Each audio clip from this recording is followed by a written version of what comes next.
Ya, pemirsa, kasus Vina kembali menarik perhatian publik. Bagaimana kemudian pihak dari keluarga Vina menyikapinya? Kami saat ini sudah terhubung dengan pengacara keluarga Vina, Putri Maya Rumanti. Selamat malam, Mbak Putri. Selamat malam, Mas. Selamat malam. Baik, Mbak Putri, sejauh ini bagaimana upaya pengungkapan kembali kasus kematian almarhumah Vina? Saat ini upayanya kita sedang melakukan koordinasi dengan pihak kepolisian Polda Jabar, Mas. Mhm.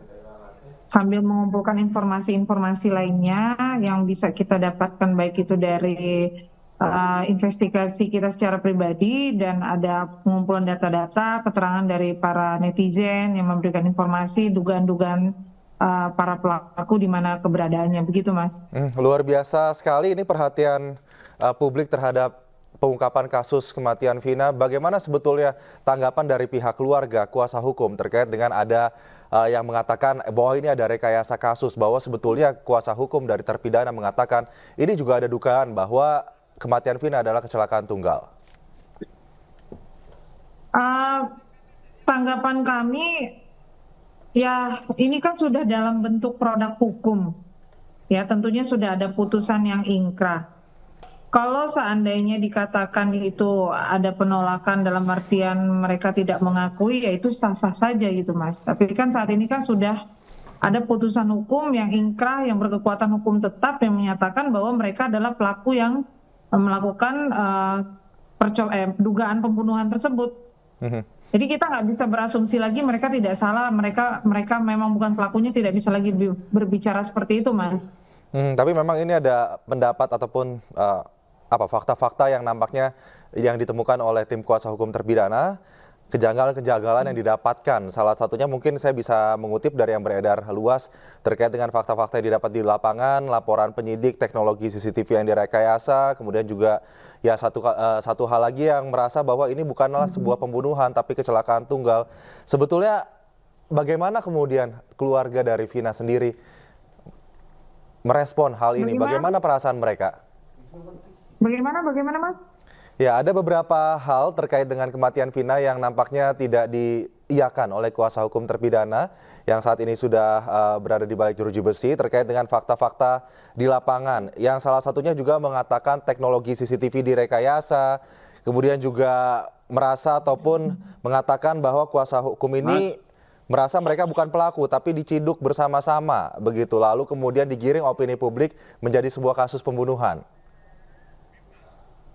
Tanggapan kami sebagai kuasa hukum dan juga pihak keluarga menyerahkan kembali kepada aparat penegak hukum, dalam hal ini kepolisian Polda Jabar, karena kami tidak bisa berasumsi, Mas, tidak bisa menduga, tidak bisa mengatakan itu tidak benar, karena yang melakukan pemeriksaan, kemudian yang melakukan persidangan itu adalah lembaga, gitu. Jadi ya kita ikuti saja aturan hukumnya, karena memang sudah ada keputusan, gitu. Jadi kami tidak bisa mengatakan itu tidak benar. Kami malah bersyukur kalau memang benar itu 8 orang pelaku adalah benar, dan kenapa harus sekarang ini baru diungkap kalau mereka tidak melakukan itu, Oke. gitu. Jadi jangan sampai juga menggiring opini seolah-olah APH ini melakukan kesalahan-kesalahan dalam proses penangkapan, pemeriksaan. Ini kan nggak baik juga karena sudah terjadi Setuju. produk hukum, Mas, sudah terjadi putusan yang ingkrah, gitu. Jangan sampai menimbulkan cerita-cerita lagi,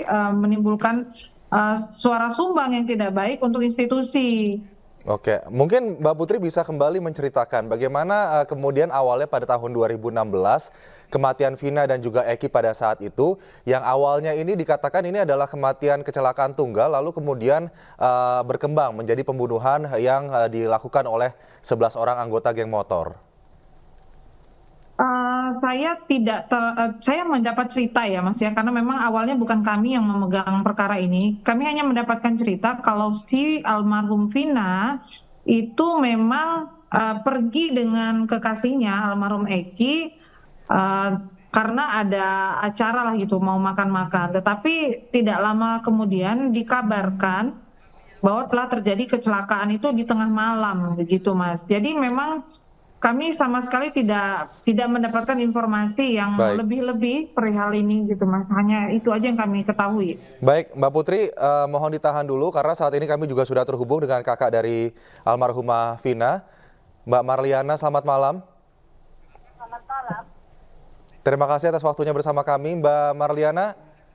Bagaimana mungkin bisa diceritakan, tadi sedikit Mbak Putri menjelaskan terkait dengan kasus Vina pada awalnya ini adalah diduga kecelakaan tunggal, namun kemudian seiring dengan berjalannya kasus ditemukanlah bahwa ini adalah pembunuhan yang melibatkan 11 orang anggota geng motor. Kronologinya seperti apa pada saat tahun 2016 itu, Mbak Marliana? Kronologinya itu ada yang datang ya. Awal ada yang datang memberitahu bahwa almarhum itu kecelakaan. Lalu bapak dan kakek itu menuju rumah sakit. Di rumah sakit itu almarhum sudah kayak masih nazal gitu loh mas, terakhir gitu kan. Terus nggak lama datang, almarhum meninggal. Mbak Marliana, mohon maaf sebelumnya, namun mungkin bisa didekatkan mikrofonnya Mbak, karena suara Mbak Marliana terdengar agak kecil. Ya sudah. Ya, silakan Mbak. Terus sama bapak sama kakek kan dibawa pulang tuh, almarhum dibawa pulang, dimandikan, terus dikebumikan. Hari ketiga saya ngambil HP almarhum. HP almarhum itu dengan kondisi yang masih bagus mas, nggak ada lecet, nggak ada remuk, retak, itu nggak ada. Saya di situ mulai curiga tuh, kok aneh ya logikanya. Kecelakaan yang sampai segitu hebatnya, tapi HP nggak kenapa-kenapa. Terus saya lanjut tuh lihat motor. Coba dong saya lihat motor, itu motor pun sama. Nggak kecang, nggak remuk, itu sama. Sampai akhirnya saya sama keluarga pulang ke rumah kan. Kita tanya-tanya sendiri gitu kan. Mbak Marliana, terkait dengan tersangka terpidana yang sudah ada di penjara saat ini, bagaimana kemudian pihak keluarga menyikapi 3 orang yang saat ini masih dalam daftar pencarian orang atau buron? Menyikapinya sih sangat disayangkan ya, 8 tahun kok belum ada titik terang tentang DPO ini. Apa yang kemudian dirasakan atau apa yang diasumsikan oleh pihak keluarga terhadap 3 orang yang saat ini masih buron? Kami mah hanya bisa pasrah ya Pak waktu itu. Baik, saya akan kembali ke Mbak Putri. Mbak Putri, sejauh ini proses hukum pendampingan yang dilakukan agar 3 orang buron ini bisa ditangkap seperti apa Mbak? Apa kesulitan yang dihadapi? Sejauh ini kami baru berkoordinasi saja Mas dengan pihak penyidik. Kami belum melakukan upaya hukum apapun. Mungkin kami minggu besok baru akan datang ke Polda Jabar ya Mas, untuk menanyakan perihal kelanjutan kasus ini Mas. Baik, lalu bagaimana penelusuran? Apakah sudah ada kabar terkait keberadaan? Karena simpang siur juga terdengar di media sosial, begitu netizen juga mencoba membantu mencari, begitu bahwa ini sudah ada orang-orang yang diduga terpidana ataupun tersangka dari pembunuh Vina ini ada di suatu lokasi, ada di Jakarta, ada Cirebon, bagaimana Mbak? Apakah sudah ditelusuri juga? Kalau perihal tersebut memang kami mendapatkan informasi juga Mas. Mengenai penelusurannya kami belum melakukan apapun karena itu memang seharusnya adalah upaya dari kepolisian ya, bukan upaya dari kami. Tapi kami juga tidak menutup kemungkinan akan berupaya juga membantu melakukan pencarian ketika kami memang benar-benar mendapatkan alamat atau petunjuk yang jelas itu. Karena kan saat ini masih simpang siur. Ada yang mengatakan di Makassar, ada yang bilang di Hong Kong, ada yang bilang di Jakarta, dan wajahnya juga kan kita belum tahu pasti ini yang mana sebenarnya 3 DPO ini. Baik, saya ke Mbak Marliana. Mbak Marliana, untuk DPO sendiri mungkin kalau saya boleh menanyakan ini, apakah keluarga mengetahui bahwa sebelumnya pada tahun 2016 silam begitu, apakah keluarga pernah mendengar bahwa para tersangka ini ataupun buron ini memiliki hubungan pertemanan atau semacamnya dengan Vina dan Eki? Belum sih, keluarga nggak tahu informasi apa-apa tentang 3 DPO ini.